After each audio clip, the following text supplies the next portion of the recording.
Morning. We're going to fit the ferrule this morning. Chucking it down out there, not a day for it to go out in, so we're here. And we're going to fit it to the Sika. Difficult game, ferrules. But anyway, we're going to go through it as such. I've given this a little bit of wood, the composite, the antler, its first licky varnish. I'll get 2 or 3 because it'll soak it up.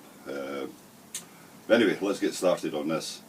Now, first of all, you've obviously got to find a ferrule that fits, and so what you're looking for is one that they are tapered, obviously. If you've ordered them in, you've got a selection of, so you're looking for. Normally, what happens is you end up using. They're a popular size that ends up in about the 3/4 size, and it tends to get. You tend to run out of them, but anyway, we've got this one. This is close, and if it's the same diameter as the bottom of the stick, it'll work nice because there's not a lot of taper on the distance you're taking off or shaping to put it on, so it'll be fine. When you're marking it, just slightly mark it slightly under the length of the ferrule, or the ferrule. I call them ferrules, and because the last part when you're fitting it, once you've got it all shaped and glued, will be a tap, and that will put it right up to the edge. The marking of the edge, well, I've got a bit of tapered perspex that I slip on, and I've already put it on, marked round with the knife. Give you as straight an edge as possible on it, and you just go right round the edge of the plastic. Cut it obviously as true as possible. You don't want to go down too far. This is just to give you this edge for the ferrule to sit against, and it's got to be a clean edge all the way around.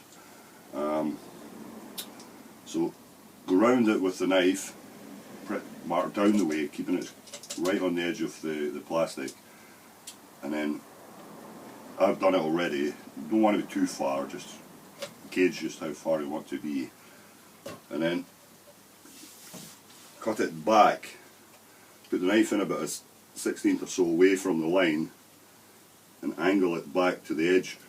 You want to protect that edge all the time.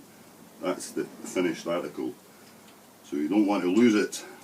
It can be a juker if you lose it, if it bursts away, if the knife slips and goes beyond, so you must take a little bit of care at this point to give you that edge.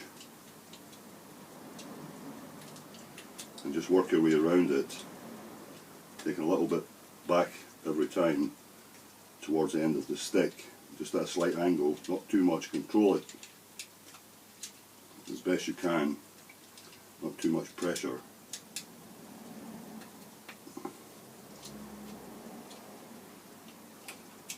Just nip it around. This either works well or it doesn't at times, but take your time. Time's the thing. If you rush any of these operations that you're on, you'll not get the result you're looking for. I can hear the clock ticking in the background, so I'm going to stop on a little bit and try and fit this into the time slot. I'm need to up my game a bit, and really, but anyway, we'll go for it. So just that's it. And once you've got that, as you can see, once you've got that marked round like that, you're going to go the other way. And you're looking at the end of the ferrule, and obviously there's, on that distance there, there's probably just under 1/8 of an inch, a bit less as such, so you're looking to taper it back. So now you've got it that way, you're working the knife away the other way, and you're paring it back, trying to take that little bit more off the end of the stick as you're going down. As would happen here, there's a small knot in just where you don't want it, but these craft knives are pretty good. As the blade wears away, you can break it off and move into a new piece, or a sharper piece altogether.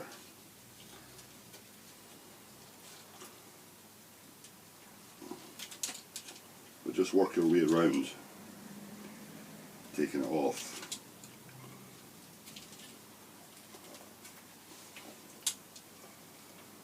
And once you've done that, you go halfway down between the cut line and the end of the stick, and then just pare it away from there towards the end again.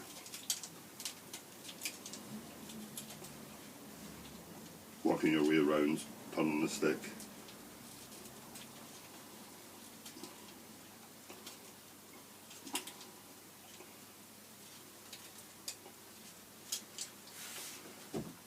Now at this point you offer up the ferrule to it, just about, just to see.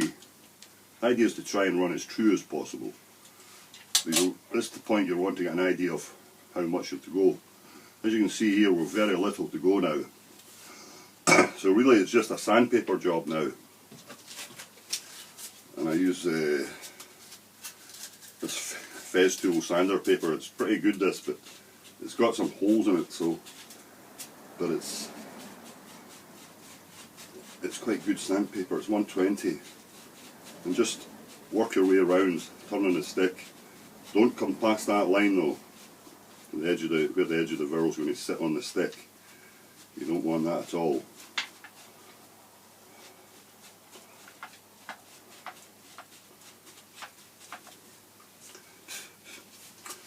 That's pretty good. It's not a lot to go there. We'll use the other sandpaper and get an edge on.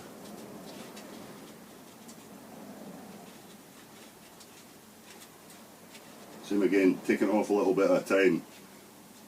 Don't want to take too much off. This is not got, it's got to be tight when it goes on, because we're going to pop a bit of glue on the end of it and chop it up and get it to sit right on that edge of the stick that we've cut. Hopefully a neat finish, hopefully. I'll offer it up again, just time and time again. Yep. It's a little bit needed yet though. It's going to be tight. I don't think I'm going to get it all the way.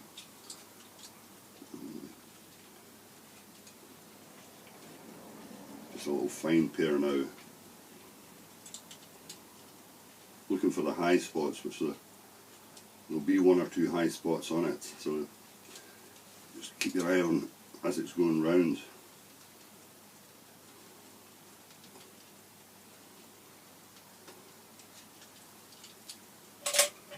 Again. Yeah, that's pretty good at that. Right, it's at this point actually where you would decide whether you wanted to. Oh, I've dropped that. Anyway, I see, I'll get it after. So at this point you decide whether to leave the stick overnight and soak it in something just to absorb at the end and help it, but this is going to be a bit of a show thing, so it's not going to be out, and it's going in a shop window when it's finished, so there's no real need for that. Anyway, well, what I do is I put a bit super glue on it.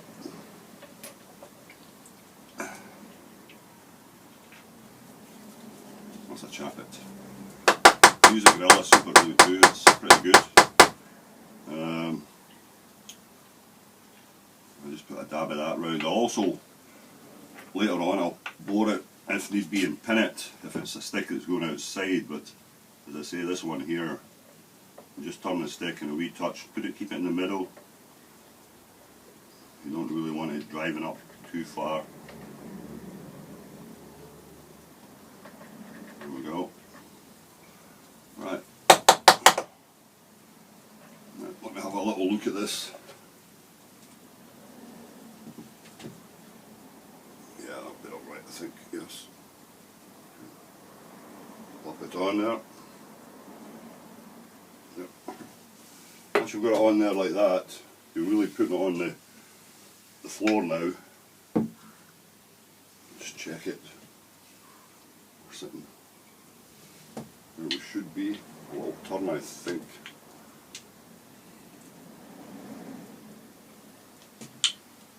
going to tap it down. Now that's it.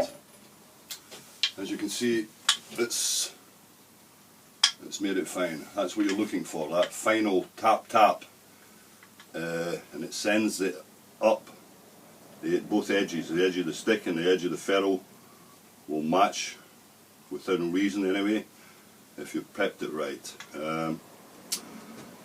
If there's a stick that was going outside, I would pilot bore it, the ferrule, and put a couple of pins in.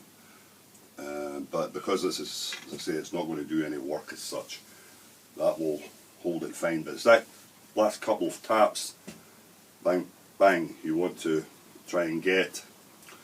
As my old gaffer used to say, it's a famous measure unit of measurement in Scotland. It's a ball hair. Keep that ball hair on there. Ball hair? It's when I was a young lad, what's a ball hair like? God's sake, right? But that's how the measure things at times, a ball hair, right? But so that's that fitted, and we'll leave it at that. The next thing to do is to clean the shank off and varnish it, and it's pretty much there. The antler, we could maybe give a spray of lacquer. Run out of time, we just made it there. And we could maybe give the antler a spray of lacquer. We wouldn't varnish it anyway, definitely not. But we'll see when the stick's all varnished and see how the antler, I'll probably get a final rub down yet. Just to highlight give a bit of highlight on it, I think. But other than that, it's fine. But that's how I do the ferrules. But they are difficult because the sticks don't lend themselves at times to the shape. They're all round. Sticks aren't always round. But a bit of careful selection and you'll get there. As I say, I just order a dose of them at times, a packet with mixtures. And they come, and I end up using most of them at some time or other. But there's a few left from that just won't fit. I end up not using enough of them. But as you can see, that's it. That's what you're looking for. And anyway, we'll catch you on the next one. We're just finishing things off and varnishing it up. Catch you again. Thanks very much.